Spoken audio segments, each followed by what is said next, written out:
President Muhammadu Buhari on Friday in Istanbul, Turkey, urged D8 leaders to prioritize incentive and measures aimed at increasing trade and investment among member countries.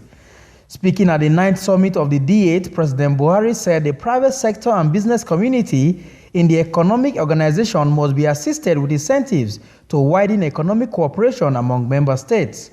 In a statement by the Senior Special Assistant to the President on Media and Publicity, Malam Garba Shehu, President Buhari urged G8 member countries to support the effort of the African Union to establish the first ever single market for trade in goods and services on the continent, also congratulated Turkey on assuming the new leadership of the economic organization.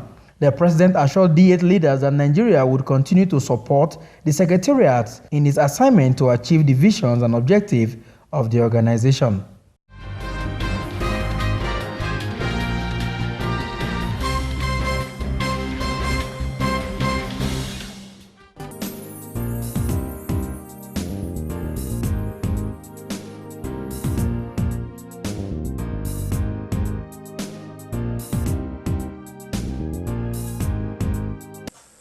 Following the passage of the bill establishing the National Institute for Hospitality and Tourism by the Senate, the former chairman of the Senate Committee on Culture and Tourism, Senator Matthew Orogede, has said the tourism sector will not remain the same again. Senator Matthew, who sponsored the bill, said the legal backing had been given to the Tourism Institute, which has been in existence in the last 28 years without legal backing. What we have done today, I think, is to the benefit of everyone, every Nigerian, and particularly, the members of the establishment, the Director General and the rest of our team in the National Institute of Hospitality and Tourism, and of course too for the Senate, Senate Committee on Culture and Tourism, that I headed for about 2 years. We're able to collaborate efforts, in bringing about the passage of the bill today. This is an agency of government under the Ministry of Information and Culture that has existed for a very long time.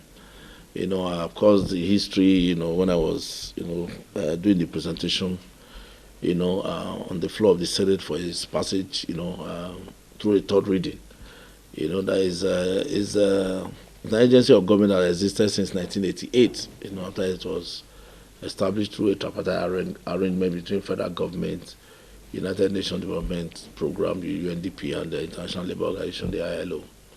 There are institutions like this in Nigeria too that have existed for a very long time.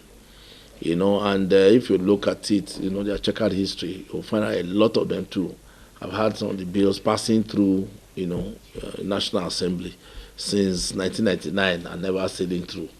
And of course, the working, of, the National Assembly. If a bill is not passed a third time, even if at the verge of being passed a third time, it's not passed, it goes back again, back into the works, and it will go through the whole hog, of legislative consideration. So this one has been passed.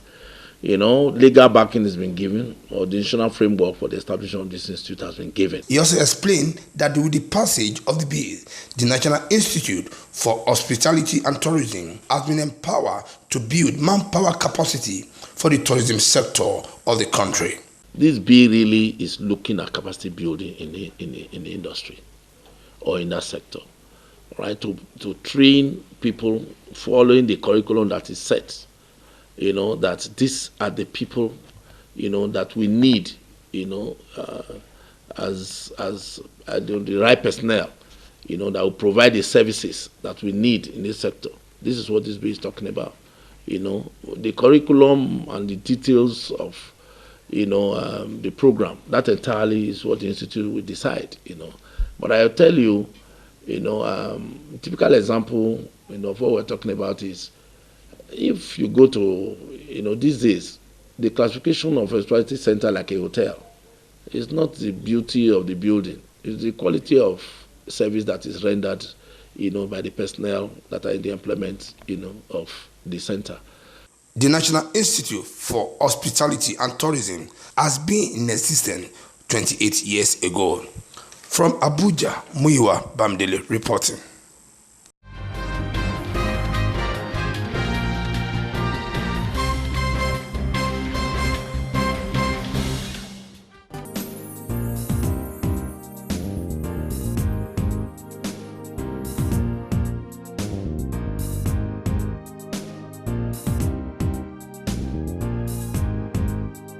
The wife of Nigerian President Ms. Aisha Buhari has commended the National Youth Service Corps scheme for instituting a skill acquisition and entrepreneurship development program for 7 corps members, saying skills are undeniably crucial in fast-tracking socio-economic growth and development of Nigeria as a nation.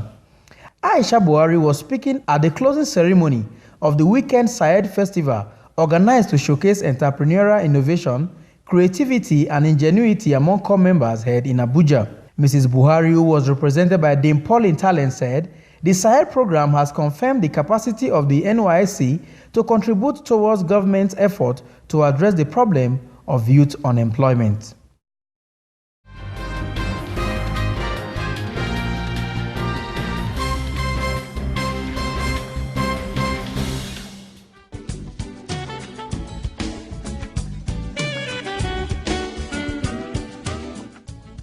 Lovely place, right? Yes. What's wrong? You don't look happy. Take a look around. Why can't my hotel be like this? I knew something was wrong, but I've got solution. Solution? What? Nanet. Nanet? Nanet offers you design solutions, building plans and construction, furnishing and equipping, financing, management, audit services, and many more services for a better hospitality business. Nanet, service with a smile.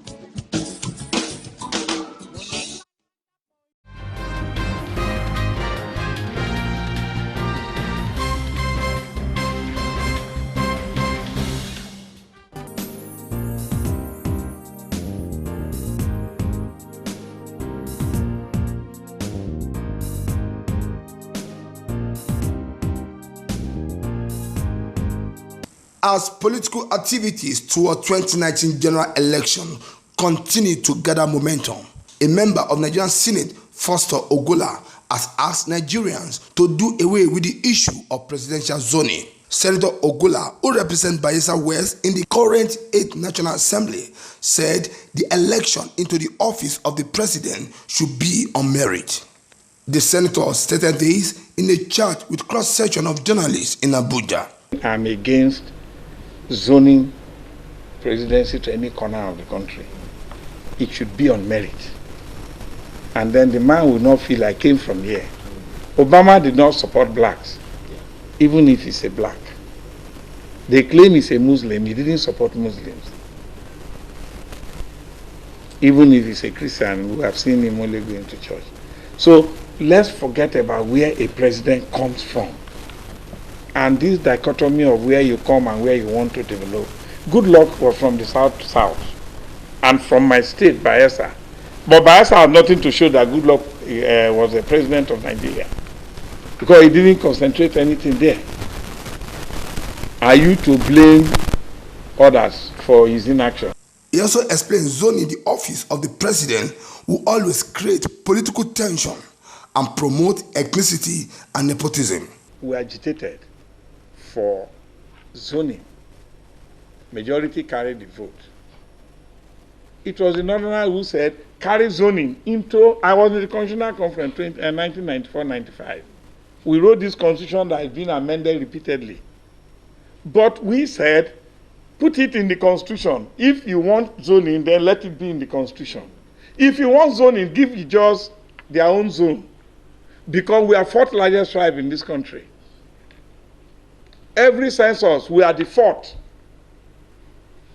We are the least counted because no votes are provided. They don't even have our demographic data. They don't have our GIS information. They undersupply us with material. But each census, since I was born till today, from 1953 to today, it has always been 4th largest. We have only Bayelsa State. By grace of God, through my struggle and through Abacha's benevolence. So, the Northerners were the people who insisted, remove zoning from the constitution, let it be an issue of the parties. The Bayelsa senator blamed President Muhammadu Buhari-led administration for the continued neglect of Niger Delta area of the country, saying the people of the area are lacking behind in social amenities. The Jaws have the fourth largest tribe. We have only one state, and I suffered to get it. Negotiated with Abacha. Now, so many people are enjoying, no problem. But why should the Jaws, fourth largest tribe, have only one state? When the largest, how many do they have? The Yorubas, how many? The Igbos, how many do they have? Then we have an advantage. We are not demanding for equity with parochialism, with pretense. We are funding this country, and we are getting the least local government. We are getting the least state. Why do you expect my children to accept what I accept? Then you now see it when one boy shoots 3 pipes away, you call him and negotiate. What do you expect the other boys who kept quiet? Stop going to school and go and break pipe and get attention. I've told the Minister of Defense, Minister of Interior, I've suggested to any person or authority that these divide and rule tactics will only encourage more militants to come up, make a threat, either oil company go to beg them, or federal government will surreptitiously beg them. Then the ones they want to kill, they kill. A vicious cycle of demands and threats will keep coming up. From Abuja, Muyiwa Bamdele reporting.